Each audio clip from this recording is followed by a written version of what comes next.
Japanese admirals laughed at American torpedoes. They called them defective, harmless, incapable of changing the course of a battle. Then, beneath the endless blue of the Pacific, a silent submarine found its target, and in a single devastating moment, one of Japan's most powerful aircraft carriers began its descent toward the ocean floor. By 1944, the Pacific War had transformed into a brutal contest of endurance, industry, and intelligence.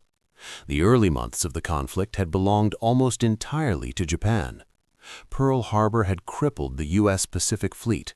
British strongholds in Asia had fallen. Across thousands of miles of ocean, the rising sun advanced with astonishing speed. Japanese naval doctrine emphasized aggression, precision, and overwhelming first strikes. Their long-lance torpedoes were feared across the seas, capable of traveling farther and hitting harder than anything their enemies possessed. Confidence grew naturally from such dominance. Meanwhile, the United States struggled through painful lessons. American submarines, though technologically promising, were plagued by one humiliating problem. Their torpedoes often failed. Some ran deeper than intended, slipping harmlessly beneath enemy hulls. Others struck with a dull metallic thud but never detonated. Patrol after patrol returned with stories of perfect firing solutions that ended in bitter disappointment. Within Japanese intelligence circles, these reports circulated quickly. The conclusion seemed obvious. American torpedoes could not be trusted, and if a weapon cannot be trusted, it does not inspire fear. But war has a way of punishing assumptions. Behind the scenes, U.S. Navy engineers worked relentlessly to uncover the truth. Tests revealed flawed depth mechanisms. Magnetic detonators triggered prematurely or not at all. Contact pistols crumpled on impact instead of firing. The fixes took time, precious time. Yet by 1944, many of these problems had finally been corrected. Torpedoes were recalibrated, detonators redesigned, submarine crews retrained. The weapon once mocked was becoming something far more dangerous. Still, across the Pacific, Japanese commanders had not fully updated their expectations. That gap between perception and reality would soon prove fatal.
Taiho was dying, but many aboard her did not yet fully understand it. Warships were built to endure punishment, and Japanese crews were trained to fight for survival until the very last possibility vanished. Even as flames licked through internal compartments and smoke thickened across the decks, damage control teams continued their desperate battle against a disaster that was rapidly spiraling beyond human control. Captain Zoji Kakuta, Taiho's commanding officer, faced the kind of nightmare scenario every naval commander feared: a modern fleet carrier crippled not in a dramatic surface battle, but from within. Reports arrived in fragments: fires spreading, compartments flooding, ventilation failing, communications breaking down in sections of the ship. Yet outwardly, Taiho still moved forward. From a distance, she remained part of the fleet formation, but inside, the situation was deteriorating by the minute. Gasoline vapors continued to seep through the carrier like an invisible tide. Each spark risked another explosion. Each passing second allowed the damage to compound. Sailors dragged hoses through smoke-filled corridors, nearly blind from fumes. Others carried wounded comrades toward medical stations already overwhelmed with burn victims. Some men wrapped cloth around their faces just to breathe. Still, discipline held. Orders were followed, positions maintained. The Imperial Navy prized endurance, and its sailors were proving it. Vice Admiral Jisaburo Ozawa, commanding the mobile fleet from Taiho herself, now confronted a chilling reality. His flagship, the nerve center of the operation, was no longer secure. Yet abandoning it too early could shatter fleet coordination at the worst possible moment. For a time he remained aboard, but the sea does not negotiate with pride. Below the armored deck, pressure built toward another catastrophic release. When the next explosion tore through the carrier, it confirmed what some officers already feared: Taiho was beyond saving. Ozawa was forced to transfer his flag to another carrier, the Zuikaku, one of the few survivors of the Pearl Harbor strike force. The symbolic weight of that move was immense. Japan's newest carrier had lasted only months in combat. Now the fleet pressed on without her. As the afternoon wore into evening, Taiho began to list. Fires continued unchecked in multiple compartments. Heat warped internal structures. Ammunition stores posed an ever-present threat. Finally, the order came no sailor ever wants to hear: abandon ship. The words carried across the decks with terrible finality. Men scrambled toward the rails. Some paused only long enough to remove their boots. Heavy footwear could drag a swimmer under. Others helped injured shipmates toward the edge. Oil already coated patches of the water below. Then they jumped. Hundreds of sailors plunged into the Pacific as destroyers maneuvered dangerously close to rescue survivors. Lines were thrown, nets lowered. Strong arms pulled exhausted men from the waves. Behind them, Taiho burned. Witnesses would later recall the eerie majesty of the sight: a massive carrier silhouetted against the setting sun, smoke towering upward like a volcanic eruption. Then, gradually, the bow dipped lower. Water claimed the forward decks. The stern lifted slightly, exposing the great screws that had once driven her across the ocean at high speed. And then, with a slow, almost reluctant motion, Taiho slipped beneath the surface. Gone. In her wake remained debris, oil, and the scattered survivors of a crew that had believed her ship nearly invincible. Far below the waves, silence returned quickly, as if the ocean were erasing the evidence. For the Imperial Japanese Navy, the psychological shock was profound. This was not an aging vessel lost to overwhelming odds. This was a state-of-the-art fleet carrier, destroyed by a submarine torpedo, the very weapon many had dismissed. Yet the story does not end with the sinking alone, because Taiho was not the only carrier doomed that day. While the Albacore stalked Taiho, another American submarine, the USS Kavala, was hunting nearby. Her target would be the carrier Shokaku, a veteran of Pearl Harbor itself. Shokaku had survived some of the fiercest battles of the Pacific: Coral Sea, Santa Cruz. Again and again she had returned to fight. but experience offers no immunity against physics. Kavala fired a spread of torpedoes. Multiple hits followed. Fuel ignited. Fires spread rapidly. Within hours, Shokaku, too, was lost. In a single day, Japan had lost 2 major carriers, not primarily to aircraft, not to battleships, but to submarines. The implications were staggering. Carrier warfare depended on trained pilots, skilled deck crews, and coordinated strike groups. Japan had already been bleeding experienced aviators faster than it could replace them. Now the platforms themselves were vanishing. Meanwhile, overhead, another catastrophe unfolded. Japanese carrier aircraft launched in waves toward the American fleet, but what awaited them was devastatingly one-sided. American radar detected incoming formations long before they arrived. Fighter direction officers calmly vectored interceptors into position. What followed would be remembered by U.S. pilots with a grim kind of amazement. They called it the Great Marianas Turkey Shoot. Wave after wave of Japanese aircraft was cut down by Hellcats before reaching effective attack range. Anti-aircraft fire finished what fighters began. Pilots who had once formed the elite core of Japanese naval aviation were disappearing from the sky. For Japan, the Battle of the Philippine Sea marked more than a tactical defeat. It was the collapse of offensive naval air power. And beneath it all lay a bitter lesson about technological arrogance. Japanese commanders had spent years perfecting the weapons they trusted, but they underestimated the speed at which an enemy could adapt. American torpedoes had once failed. Now they did not. Submarines, often overlooked compared to glamorous carrier battles, were quietly strangling Japan's ability to wage war. Tankers, cargo ships, troop transports, all increasingly fell victim to underwater attacks. An island empire depends on supply. Without fuel, fleets cannot sail. Without raw materials, factories cannot produce. Without transport, armies cannot move. Submarines targeted that lifeline relentlessly. Looking back, historians often identify a subtle turning point hidden within the drama of Taiho's sinking, not merely the destruction of a ship, but the destruction of an assumption. The assumption that past enemy weakness guarantees future safety.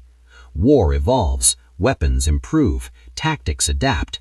Those who fail to recognize this rarely receive a second warning. Commander Blanchard aboard the Albacore would not immediately know the full magnitude of his success. Submarines rarely lingered to confirm kills. Survival demanded swift withdrawal after an attack. But intelligence reports soon painted the picture. A fleet carrier sunk, hundreds lost, operational plans disrupted. It was the kind of strategic damage that rippled far beyond a single battlefield. For American submariners, it validated years of frustration and persistence.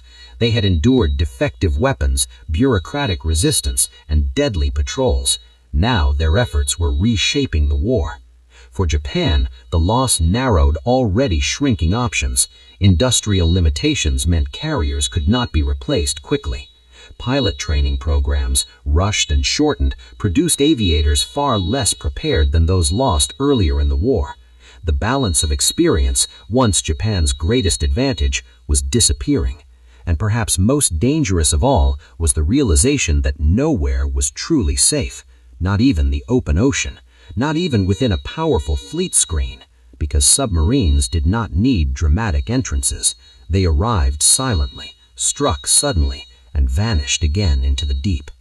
Years later, naval analysts would study Taiho's fate as a case study of compounded error, technological overconfidence, flawed damage control decisions, and the catastrophic consequences of vapor ignition aboard fuel-heavy carriers. But for the men who watched her sink, the lesson required no analysis. Mock the enemy's weapon, and you may one day sink beneath it. By the summer of 1944, the Pacific War had crossed an invisible threshold. Japan was no longer expanding, it was reacting, defending, slowly retreating toward the home islands. And beneath the waves, American submarines continued their patient hunt, unseen, methodical, and increasingly unstoppable. The admirals who once laughed at American torpedoes would never laugh again.